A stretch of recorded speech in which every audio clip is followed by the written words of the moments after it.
One of the things about journeying through all the books of the Bible, I will confess, is that it's a little harder finding things to talk about in some books than others, especially some of the shorter, minor prophets in the Old Testament.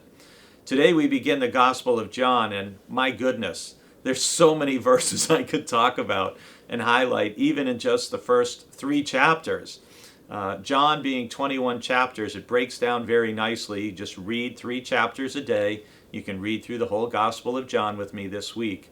But how do you select one verse from the first 3 chapters? And then how do you not just choose John 3:16, which is perhaps one of the most familiar verses in the Bible? For God so loved the world that he gave his only Son, so that everyone who believes in him shall not perish, but may have eternal life.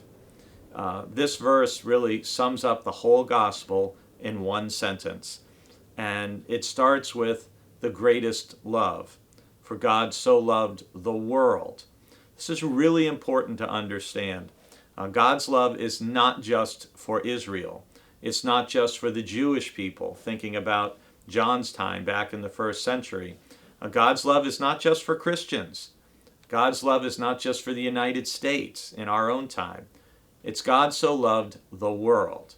God is not the mascot of any one country. That's very important for us to grasp.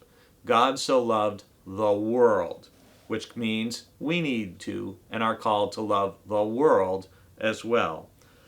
God so loved the world that he gave.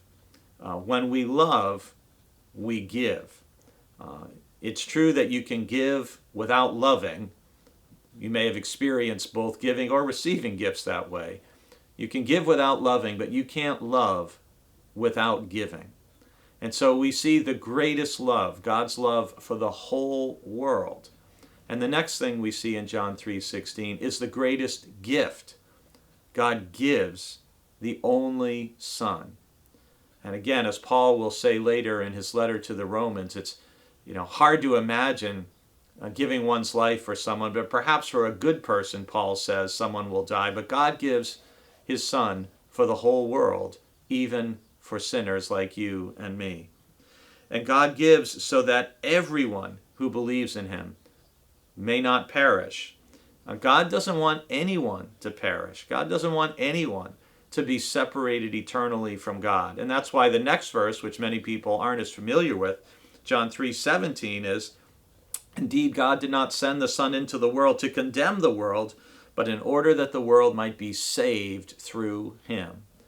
Ideally, God would love every single person to come into a personal relationship with Jesus, through which they can be forgiven and receive the gift of eternal, abundant, joyful life. That's what the book of John is all about, and I look forward to going through it with you this week.